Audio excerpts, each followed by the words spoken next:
What's up, guys? Welcome back to Unreal Reality. Today, we'll be reacting to creepy and mysterious TikToks that will quite literally make you question everything. If anyone's new out there, please consider hitting that like and subscribe button so this video gets recommended to others. And with that out of the way, let's jump right into it.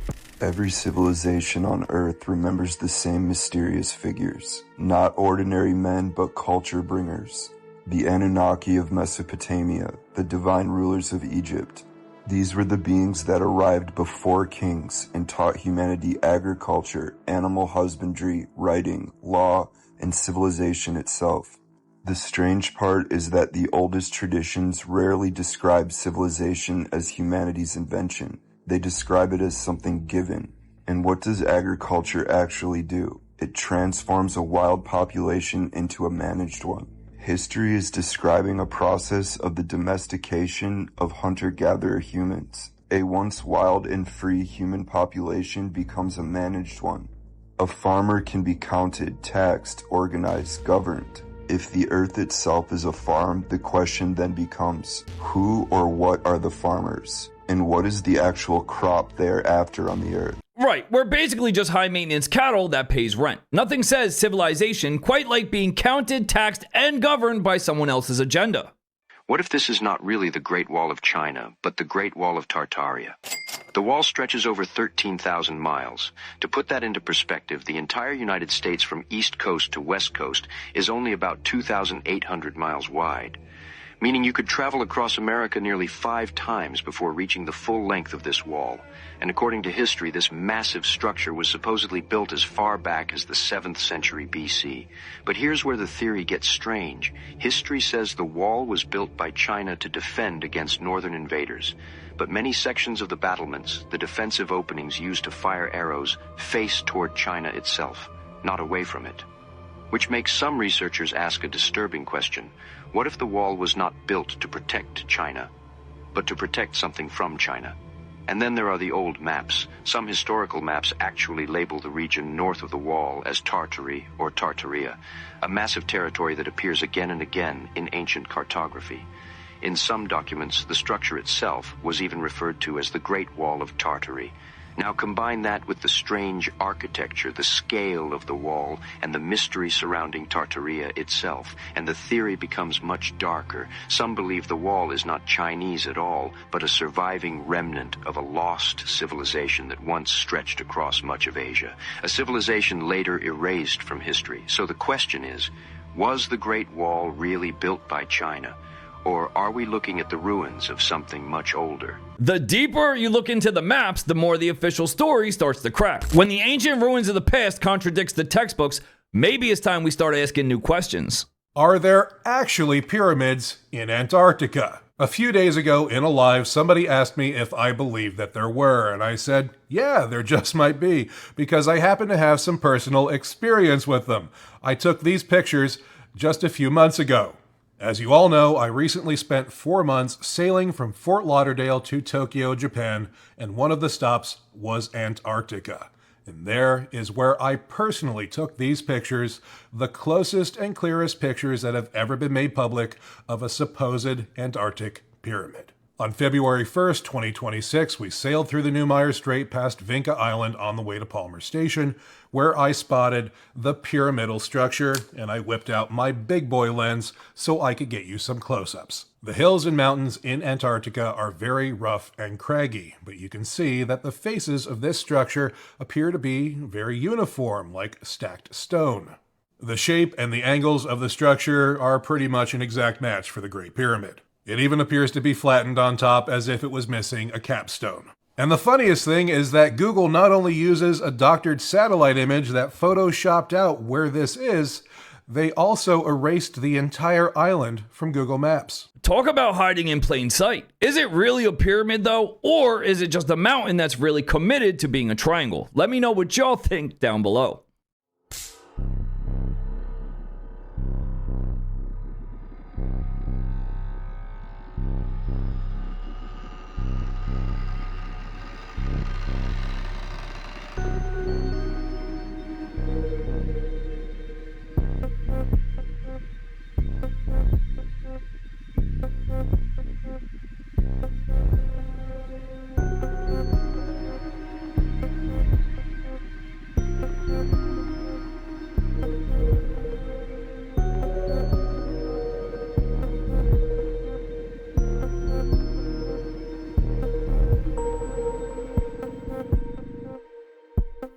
I had no idea.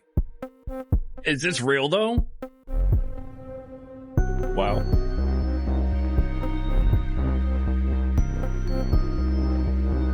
Nah.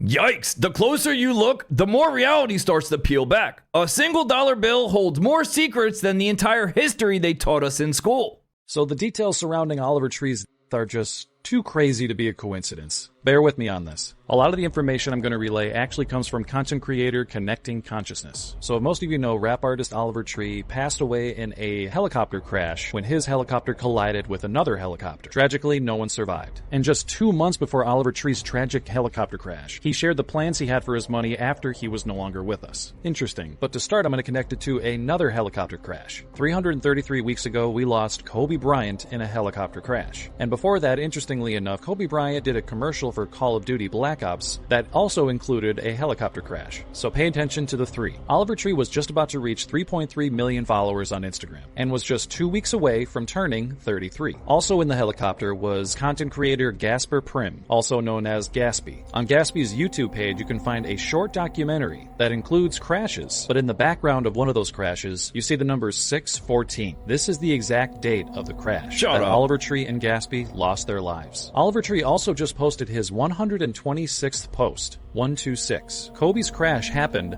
on 126, 126. Also, Oliver Tree had claimed to have been approached by industry reps or the Illuminati, but refused to do what they asked. But in one of Oliver Tree's songs titled Hurt, he does have lyrics stating that he did indeed sell his soul. Like I said, a lot of coincidences, but let me know what you think. Remember, guys, nothing is ever as it seems. The signs were always there. They want you to think it's random, but the deeper you look, the more the narrative begins to unravel.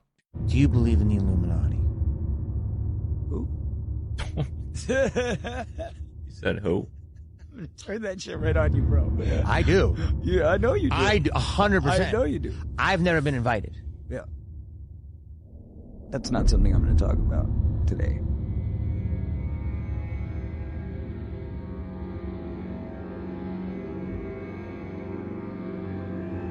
That says a lot. Sure does. Look closely. That's the face of someone who's seen the other side. He's not holding back. He's protecting a secret. Not all conversations were made for the public. Did you know that there are roughly 200 meteorite impact craters on Earth?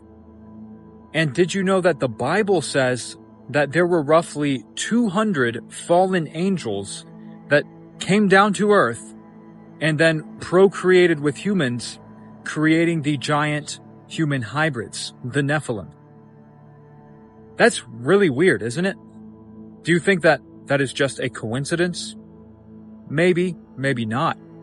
But what's also really odd is that we are being told that, asteroids from space fly into Earth and then create the meteorite impact craters. But all of the impact craters are literally like at a perfect 90-degree angle relative to the sky. So you mean to tell me that these asteroids are flying into the Earth that is rotating at 1,000 miles per hour and then spinning around the sun at 66,000 miles per hour, and somehow it perfectly lands at a 90-degree angle relative to the surface of the Earth every single time? That doesn't even make sense. Also, just Google real asteroids in space, and it will only show you CGI images of asteroids in space. I mean, they call them craters, but the geometry is just a little too perfect for a random rock. What do you think, guys? 200 impact sites or 200 points of origin? Do you think our world is run by humans? No. If you're asking, do I think that there are hybrids, people who are part human? I mean, every society has always thought that. People are like, oh, that's a crazy concept. Really? Islam, Judaism, Christianity all believe that that is a thing. There are people who I know personally. I'm like, oh, let's get a weird vibe on them. I'm like, what is it? But I don't know. And I try not to speculate about it, though some of them are like really weird. So we have Elon Musk claiming again he's an alien. But that's not even the weird part. The weird part is not Elon Musk claiming that he's an alien. It's the video I made 2 years ago where I showed you that his birthday on his Twitter said that he was like 5000 BC. And 5000 BC just happens to be kind of around the time that all the angels fell from heaven. You know, they're following Lucifer out of heaven. So the real question is, how many exactly are there among us? We'll circle back to that in just 1 second. So right before we touch on the alien thing, let's look at what he's been doing the entire time. He's completely obsessed with space, with getting to Mars and all these different places. Is that not weird to you? How about his placement in society right now with artificial intelligence and some things looking exactly like Skynet coming? Actually, it wasn't 2 years ago, it was 3 years ago when I made the video with a whole bunch of similarities between Elon and, you know, what we would call a fallen angel. So is he really an alien? Well, kind of, technically. He's definitely an alien to this Earth and this realm, isn't he? The funniest part is they literally put it right in your face and people still won't accept the fact that what they're telling you is true. What they call aliens has already been here and they've been telling you for as long as time itself. I mean, really, what is an alien but a foreign person? And what's foreign to this Earth? Well, heaven. Heaven would be foreign, so anything from heaven would be considered an alien. Now circling back to the how many among us question.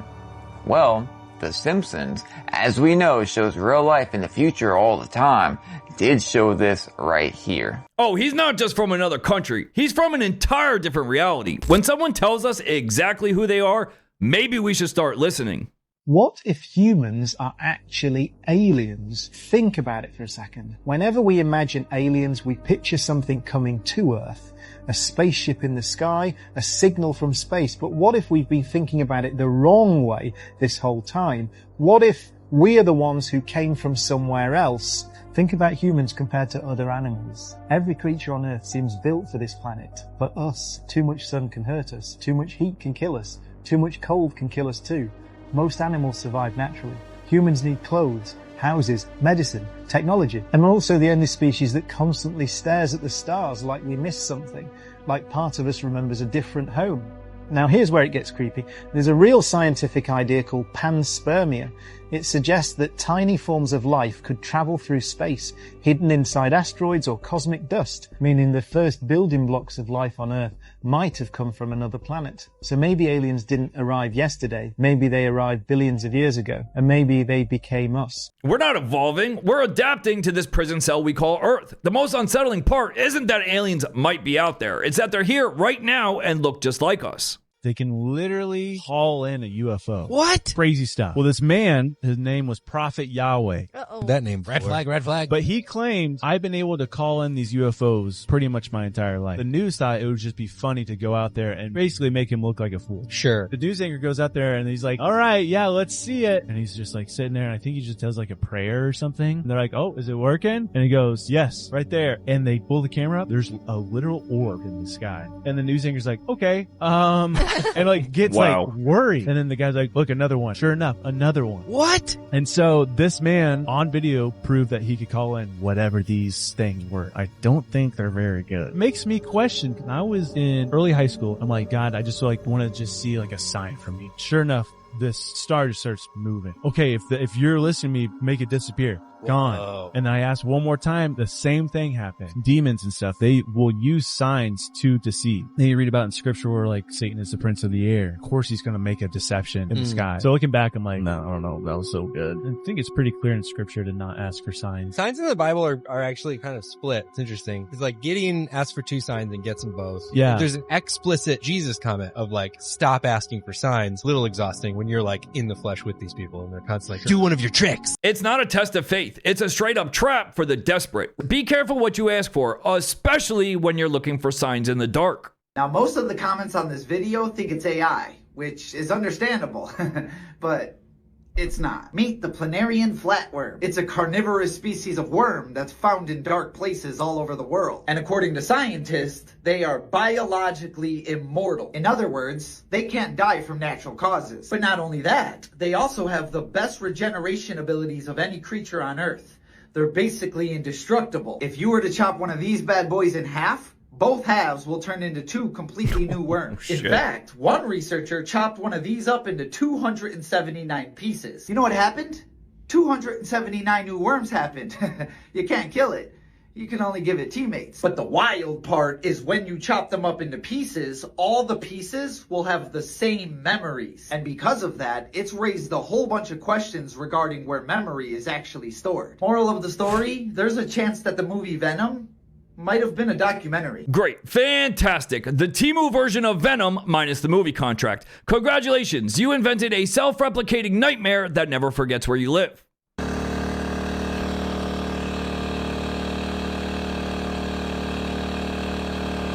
What? Oh, no, thank you. Yikes. I don't think she's waiting for her Uber boat to arrive. This right here is the part of the movie where the music cuts and you realize you are absolutely doomed. So recently, there was this company. They had successfully created an embodied digital whole brain. They ended up taking a fruit fly's brain and they basically replicated the exact way that it's made, all the neurons, all the transmitters inside the brain of the fruit fly, and they turned it into a digital brain, which then they made a digital environment, digital food, and they basically put the fruit fly's brain into the computer. And now the fruit fly is operating like a normal fruit fly in the real world inside the simulation, bro. Bro, like, why? Why? And now I came across this one video, right? That it just gave me the most watch this, guys. Because now imagine you being in this situation. We have essentially created human life on a much larger scale. On the main level, we have the tank, which is where we keep the eyes and the brain. Here we communicate with the organism by reading the brain scans. He has the mind of a toddler. The basement is the observation deck. We store the lungs and heart here, constantly monitoring their levels. Can you go back? You said you talked to it? Well, it has no mouth, so no. Watch. Our computers are capable of translating its brain activity into simple words that communicate a feeling. We receive those messages through a speaker on the tank's computer. Well, what does it say? Mm-hmm. Subject is afraid, afraid, afraid, afraid. So now imagine, bro, like being put into a simulation, which ties to the whole like, I have no mouth and I must scream. I think I know why they did that. If you really think about it, they're testing it out. Great. Now we can add existential dread in a petri dish to a list of things that 2026 has ruined. At this point, I think the scientists are the ones who should be afraid, not the brain.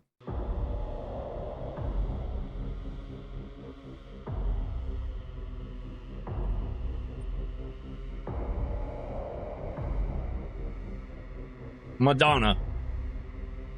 The woman you just saw in that video is Madonna during a terrifying moment on stage, because what she does during her concerts has nothing to do with music. It almost looks like she's standing alongside the devil, but that's because Madonna has turned her shows into something that looks more and more like ceremonies. During her latest tour, she appeared surrounded by flames, encircled by dancers, in an atmosphere entirely dominated by red and black. And there's one specific moment that keeps coming back, a performance where she invokes what she herself calls the Beast in front of millions of people, with the stage burning behind her. And this is nothing new. Madonna has been doing this for decades. At the Super Bowl, she appeared wearing a headpiece that looked like horns, dressed in black while her dancers wore red. Like many others, she managed to gather tens of thousands of people in one place, all synchronized and participating without even realizing it. The thing is, her appearance has changed too. The more the years pass, the darker her concerts become, the more infernal the colors get, and the heavier and more obvious the symbolism becomes. In Brazil, her most recent concert gathered more than 1.5 million people on a beach. It was broadcast live on national television, and a huge number of people denounced what they saw as a real ritual being shown to an entire country. When you take a step back, she was probably one of the first artists to put this kind of thing in place, and that may be one of the reasons why so many celebrities do it openly today without any hesitation. Madonna's really out here trying to turn a pop concert into a seance. Nothing screams sold-out show quite like a casual ritual performed on stage. I got what I wanted. Did you have to sacrifice something? I did. Light work. What's the difference? It's just one intended for good and one intended for bad? It's that simple? Some people call on Baphomet. Some people call on Oshun. You know, Oshun is all... Have you called on both? I have. What's your experience when you've called upon Baphomet? I got what I wanted. Did you have to sacrifice something? I did. And is that a literal term or a physical term? Yes. Was this an animal? Yes. There has to be, you can't, and this is with anything, you cannot do any type of work without giving offering. Whether it's a sacrifice, you have to give the spirit something to get something. Otherwise, you're going to pay with a lot more down the road in a way that you're not going to like. Hence, an exorcism we did. So this lady brought her son to us. Matter of fact, the whole family came. This lady brought her son to us. Matter of fact, the whole family came. The kid was all fucked up. And so we started so I had to put the family at a table together, some other things to make sure they were protected. And we started this cleansing. Oh my God. 3 hours fighting, literally, physically fighting this boy or the spirit that was in him. Shit, I didn't realize the price you pay had such a literal and physical interpretation. Forget the fine print, guys. This contract comes with a side of spiritual exorcism. Oh my God, I've seen this on TikTok and stuff. Look, the birds aren't moving. They're just stuck like that. Glitch. Why? Why are they just stuck like that?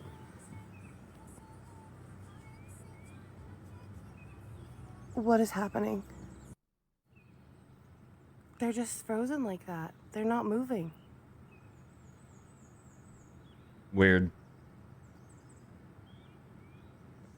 What is happening?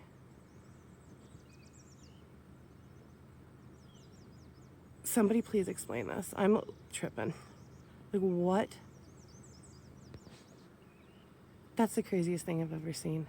Oh goody, the background assets are finally starting to lag. Nothing to see here, guys, just a couple of NPC birds stuck in a loading loop. What if I told you something happened in the 1970s which forever changed American television, but most people have no idea that this happened? But for the people who are paying attention, they know that this was definitely a part of something bigger. Now, before I show you though, in your head, answer this question.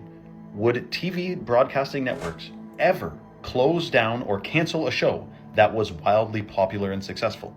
Probably not, right? So then why did all these rural shows, Petticoat Junction, Lassie, the only one I really know here is Beverly Hillbillies, why did they all get canceled? These are big shows. In the same period of time? This is actually called the rural purge, and it was a massive wave of television cancellations in the early 1970s, primarily on CBS, where networks axed highly rated rural themed shows. Again, highly rated. These weren't like falling off. Despite pulling in millions of loyal viewers and holding top slots in the ratings, several iconic series were abruptly canceled at the end of the 1970-71 television season. So why is that? Well, some people think it was a deliberate effort to erase rural America from television. The thought is that executives, advertisers, and political elites wanted to push a more urban, modern worldview and saw rural audiences as an obstacle. Maybe. By removing shows that celebrated small-town life and traditional values, they could gradually reshape public attitudes and cultural identity. Rural viewers were allegedly viewed as less responsive to consumer trends and less aligned with the cultural changes sweeping the country. The purge in this telling was designed, or the thought is it could have been, to reduce rural influence and replace familiar values with new ones, Urban. and subtly control what Americans saw as the future. Now, of course, this is just a going theory. This is not, confirmed, but it is very interesting. Let me know your thoughts in the comments below and follow for more. Ah, yes, social engineering, but disguised as a scheduling update. They didn't just cancel shows, they canceled an entire culture. Turns out being popular is the fastest way to getting silenced. So I texted the people that installed this little mini data mining center here. And I told them, I was like, you know what, I'm going to change my mind on this. And they were like, absolutely not. You change your mind, it's over. And so a lot of people want to know how this is powered. So they ran a cord, like a thick cord, it was like this thick, from here to about two and a half miles north to punch into the grid, a power line or whatever they did. But this is mining all sorts of data right now. And I mean, I'm having people, I can't get into that, but it's wild. And each one of these are basically store the data. So this could store